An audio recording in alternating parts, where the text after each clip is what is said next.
Alors, Pasteur Kaz, d'où viennent les Palestiniens alors?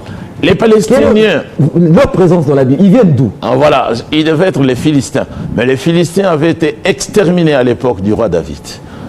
Les actuels Palestiniens, comme ils se donnent ce nom, on nous a dit en Israël que c'était des gens qui étaient venus pour chercher du travail. En Israël? En Israël. Comme nous, donc, ils ne sont pas propriétaires de ces terres. Mais non.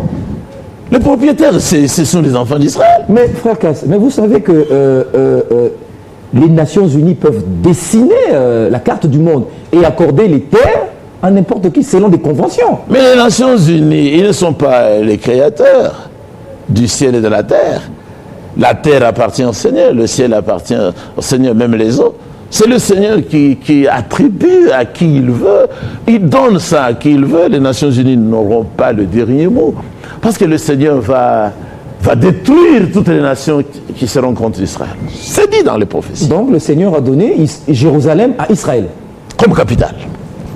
Jérusalem, c'est le centre du monde, la capitale d'Israël. D'accord. Alors comment est venu ce revirement? Ils sont venus pour trouver du travail. Comment commence-t-il à demander alors? Ils étaient venus pour trouver du travail. Au fur et à mesure qu'ils prenaient de l'ampleur, c'est-à-dire ils devenaient un peu nombreux, parce que je vous ai dit qu'Israël formait des peuples qui comprennent les autres. Jusqu'aujourd'hui, si vous allez en Israël, on va bien vous traiter d'après les lois que Dieu avait données à Moïse. Vous pouvez travailler au champ, vous aurez de l'argent. Israël est comme ça. C'est un peuple béni. Mais ces gens-là, voyant qu'ils sont devenus nombreux, ils ont fait un mouvement. Ils ont fait un mouvement, ils ont commencé à faire les revendications.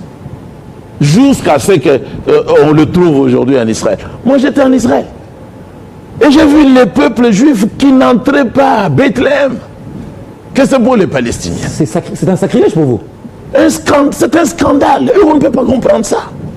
Les Israéliens ont droit à entrer à Bethléem. Mais c'est leur pays, c'est leur ville. C'est la ville de David d'ailleurs. Est-ce que David était palestinien? Yeshua, il est né à Bethléem, la ville de David. Est-ce qu'on a besoin d'être assez intelligent pour comprendre ça? Beit El-Lechem, c'est en hébreu et non en arabe. C'est la maison du pain de Dieu parce que c'est la maison du roi David, qui est le père naturel de Yeshua HaMashiach. Aujourd'hui, dans la ville de David, il vous est né un sauveur. Qui est Yeshua HaMashiach? Il est né à Bethléem. À cause d'Israël, c'est ça.